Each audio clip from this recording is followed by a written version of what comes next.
My 42-year-old male, wife, 39-year-old female, had a daughter, Sophie, with her ex. She is now 17. I have an 11-year-old daughter with my late wife. My wife and I have been together for 3 years. My wife is very kind to my daughter, and they are quite close. My daughter has very little memory of her mom and has told me how nice it is to feel like she has a mom now. My wife is also happy to play that role in my daughter's life. I'm not as close to Sophie because she's older, and she spends 2 weeks a month at her dad's place. But she's polite to me, and I think she's a wonderful girl. Sophie's dad is pretty well off. My wife and I are not so well off. He was the main earner before my wife left him. My wife and I both work full-time, but we have to be careful with our finances right now. We got my daughter a few books, and Sophie a dress for Christmas. Both of them liked their presents. Sophie's dad got Sophie a brand new car. We have only one car in the family right now. I drop my wife off on the way to work in the mornings, so it works out. But it does mean that I couldn't take my daughter or Sophie anywhere during the holidays, as my wife still has to work. I have the week off because I'm a teacher. She did have a few days off though. Now that Sophie has the car, she is planning to go to her friend's New Year's party. My daughter asked if Sophie could drop her at her friend's house too, and Sophie said it's too far out of the way, extra half an hour approximately, and it's her car, so my daughter can wait until she's old enough to drive. I thought this was uncalled for, so I said Sophie was being rude, and she should drop my daughter. She said it's not her fault, I can't afford another car for us. My wife said I should just let it go because my daughter has a dad all the time, and Sophie only has one half the time, and a car is fair compensation, not the right word, but I can't think of a better one for that. My daughter and Sophie are both upset now. Am I the idiot? Edit. I suppose you are right, it's her car. She can do what she wants. I just thought it wouldn't hurt her to think of others this time. My daughter asked very politely, and Sophie often has much nicer things than my daughter, and I've never asked her to share or anything, and I pay for all her gas while she lives with us. Edit again. 30 minutes extra means 15 minutes out of the way, 30 minutes total. An hour is a lot of extra driving, I agree. I can't reply to comments because of the poo mode, so editing here. To the person who said ask nicely, my daughter asked very nicely, and Sophie literally said, I don't have to do anything for you. That's why I said she was being rude. I'm not forcing her, I just said I think she should. To the person who asked if I broke up their family, Sophie's dad cheated on my wife twice. So maybe think before you speak? I might be wrong here, but there's no reason to overreact. Now, for a few comments before the update. Comment 1. Not the idiot. If I've comprehended correctly. Your daughter asked. Sophie said no. That's Sophie's right. But Sophie added some shade to her response, and you told her she was rude. You're right. Sophie was rude. There is nothing wrong with pointing that out. I think you should have said it would be nice for her to drive your daughter, rather than she should drive your daughter. But that's my only quibble. No one is forcing Sophie to drive your daughter, or punishing her for not doing so, just merely pointing out that her behavior is less than kind. She said it's not her fault I can't afford another car for us. And I pay for all her gas while she lives with us. Sophie is definitely getting some digs in, and her comments are quite rude. I doubt she is any ruder than the average teenager, though. I think the rudeness should still be pointed out, but no bigger deal than that. I think Sophie's mother should have a conversation with her about give and take. If you pay for her gas, she should be willing to drive your daughter or run small errands once in a while. Otherwise, you might want to provide only enough gas for necessary activities. So, maybe enough for driving to school and extracurricular, and a job if she has one. But if she's not willing to help out, she shouldn't expect gas money for trips to see her friends, salon visits, shopping, etc. Comment 2. You're the idiot. Your post makes you sound a little jealous that she was gifted a car you would like but cannot afford. This is your issue to come to terms with. She doesn't owe you an apology for that. Sophie just got the car, so it's hard to imagine your gas money contributions have been substantial. And I'm also assuming you will benefit from not having to drive her around yourself.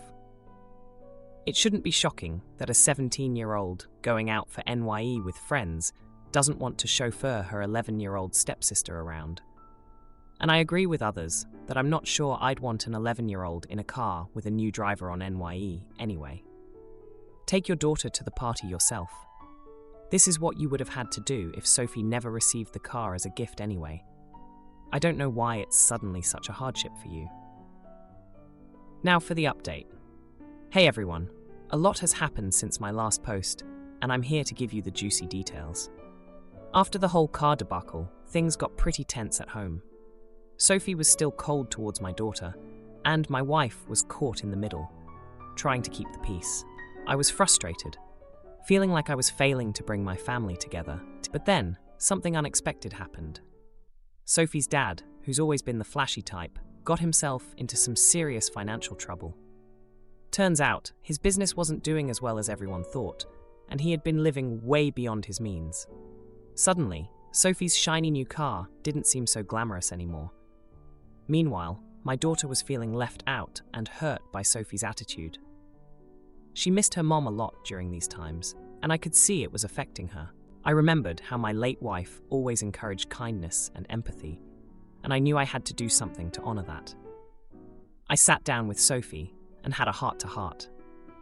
I told her about my daughter's feelings and how her mom would have wanted her to have a sisterly figure in her life. I also shared how my late wife had always been the glue that held our family together, and now that role had fallen to us. Sophie was taken aback.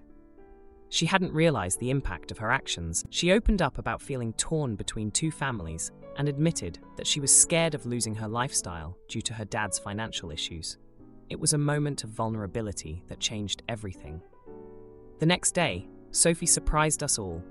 She offered to drive my daughter to her friend's house. Not only that, but she also suggested they spend the day together beforehand, just the two of them. My daughter was over the moon, and I could see a bond beginning to form. As for my wife, she was relieved to see her daughters getting along. She had been feeling guilty about the whole situation, especially since she knew how much my daughter looked up to her. My wife had always been the kind of person who put others first, and she was glad to see Sophie taking a page out of her book. But the surprises didn't stop there. Sophie's dad, now humbled by his financial downfall, reached out to me. He apologized for any tension he may have caused and thanked me for taking care of Sophie. He even offered to help with some of the expenses for the girls as a way to make amends. With Sophie's dad stepping up, things started to look up for our blended family. We all began to work together, pooling our resources and supporting each other. My wife and I even managed to save up enough to buy a second-hand car, making life a lot easier for everyone. Sophie and my daughter started to do more things together, like shopping trips and movie nights. They were becoming the sisters they were meant to be.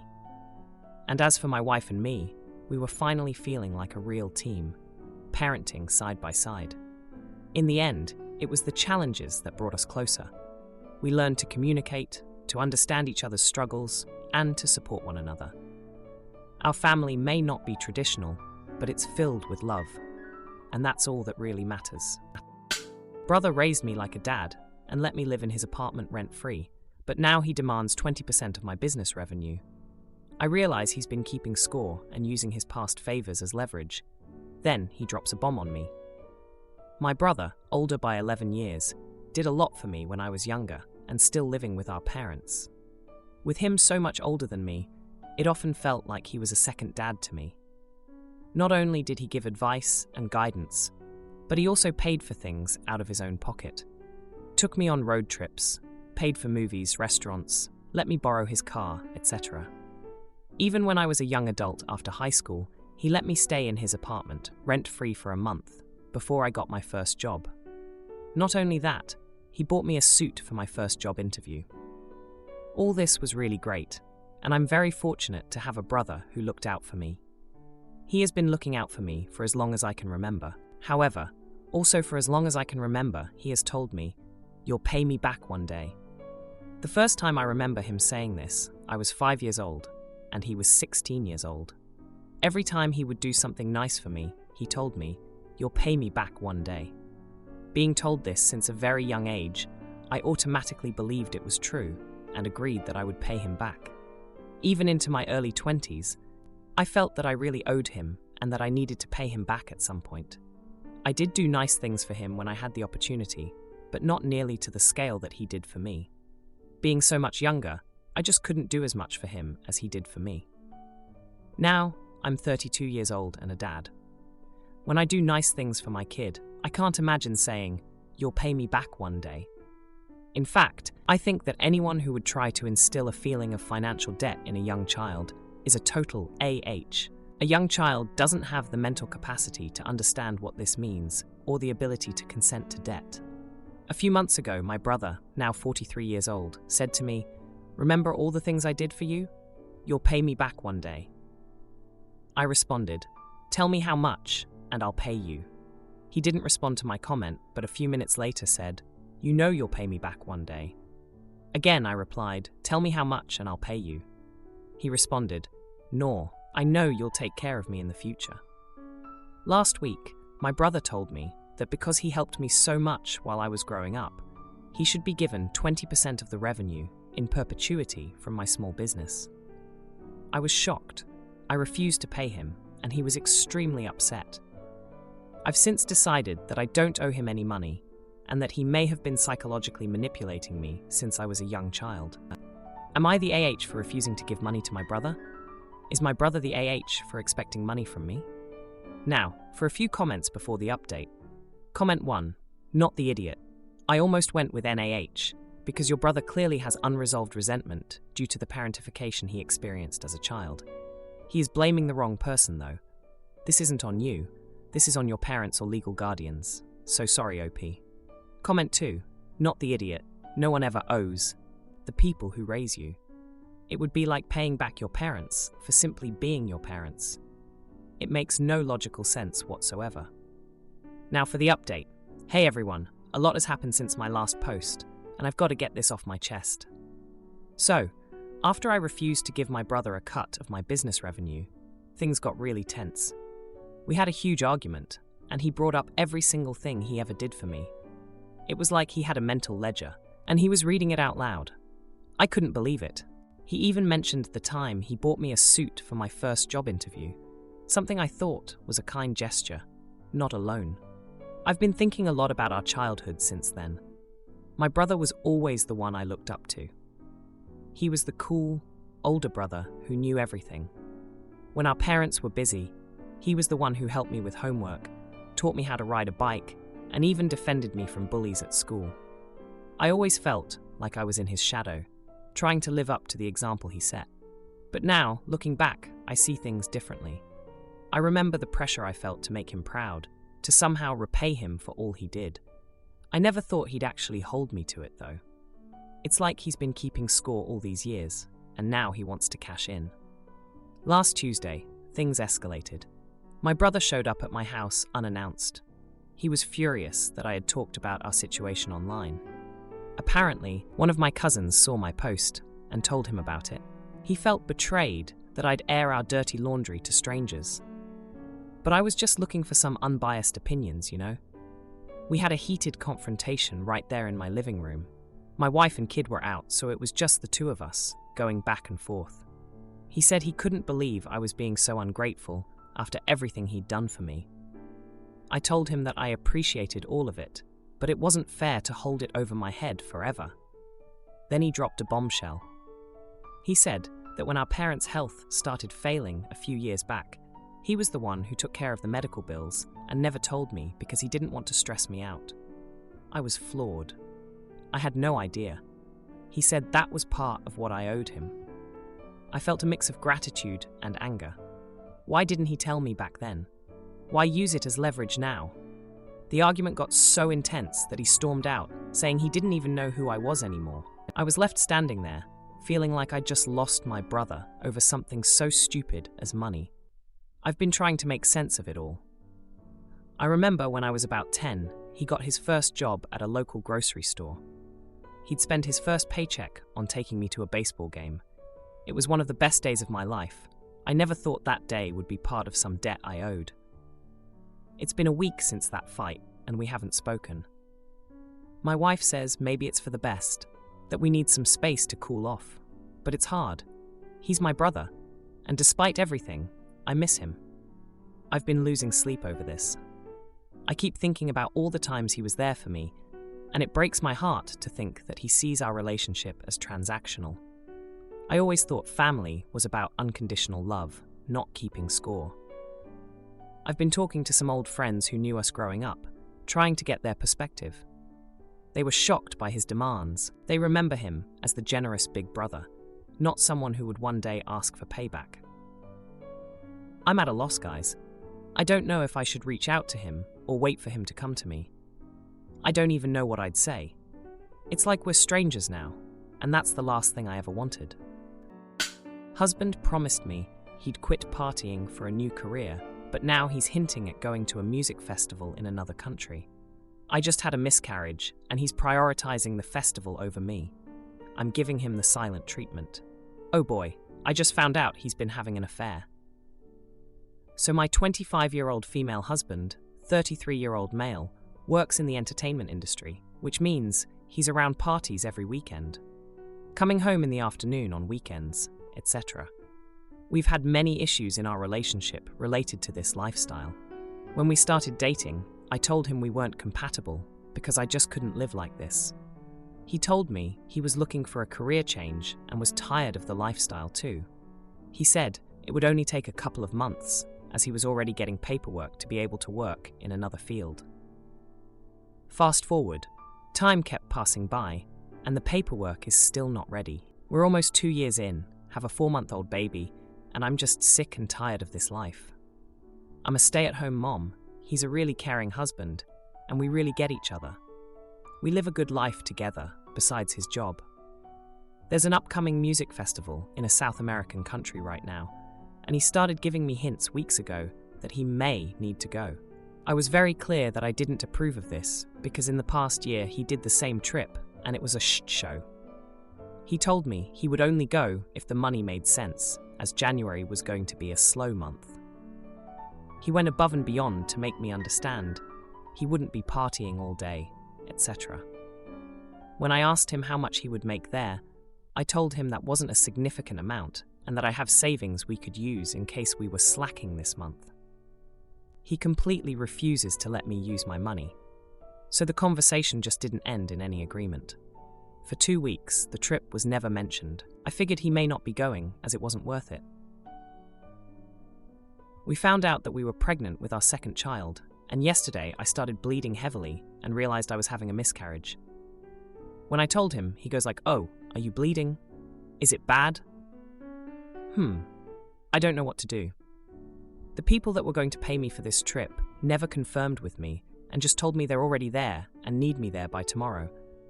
I'm like, what the F? So you are just telling me you're leaving tomorrow morning to a music festival in a different country while I'm miscarrying? To be honest, neither of us had enough time to be emotionally invested in this pregnancy, but I still feel so upset with the whole situation.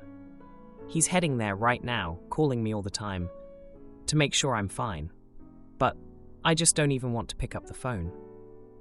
I really don't want to talk with him. I know the silent treatment is seen as a form of manipulation, but I just want to be left alone. Am I the idiot?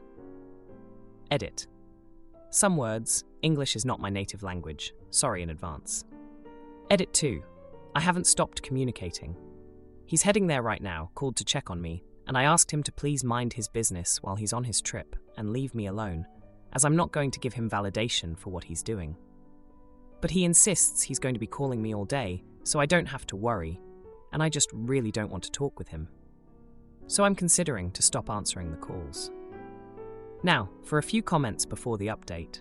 Comment 1. Not the idiot. If one of the first things he said to you after hearing about the miscarriage was, "Oh, these guys need me there tomorrow," he was always going, and was always going to pretend it was a last-minute thing. I had a 10-week miscarriage when my child was 6 months. It took my husband 2 hours to make it home from work. Those felt like the longest 2 hours of my life. Dealing with the physical side of miscarriage while caring for a baby is not easy. Your husband should be there for you, Tell him you will message him every day to let him know you're okay, but you don't need to be answering his calls to make him feel less guilty. Do whatever you need to do to get through the miscarriage and care for yourself and your 4-month-old. Asking any more of you is too much. Comment 2. Not the idiot. I'm sorry, but my wife is having a medical emergency. I can't just drop everything when you hadn't confirmed ahead of time. That is what your husband should have said. If they had pressed him, maybe he should have followed. If you are desperate, you'll need to double my pay. I'll talk to my wife about it as soon as I have the contract signed. I know the silent treatment is seen as a form of manipulation, but I just want to be left alone. Read up on reactive abuse. I am not saying your husband is necessarily hurtful, but he is being very selfish and neglectful. You reached your breaking point. This is a natural outcome. Now, for the update. Hey everyone, thanks for all the comments and support on my last post. It's been a week since then, and a lot has happened that I need to get off my chest. After my husband left for the music festival, I was alone, dealing with the aftermath of the miscarriage. It was tough, but I had to focus on our 4-month-old baby, who needed me more than ever. The silence in the house was deafening, with only the sound of our baby's coos and my own thoughts to keep me company. My husband kept calling, just like he said he would, but I couldn't bring myself to answer. I was still reeling from the shock and hurt of him leaving at such a critical time. It wasn't just about the miscarriage. It was about all the broken promises and the realization that maybe he wasn't going to change after all. Back when we first met, he was the life of every party, and I was the quiet one, content with a good book and a cup of tea. We were opposites in every sense, but somehow we clicked.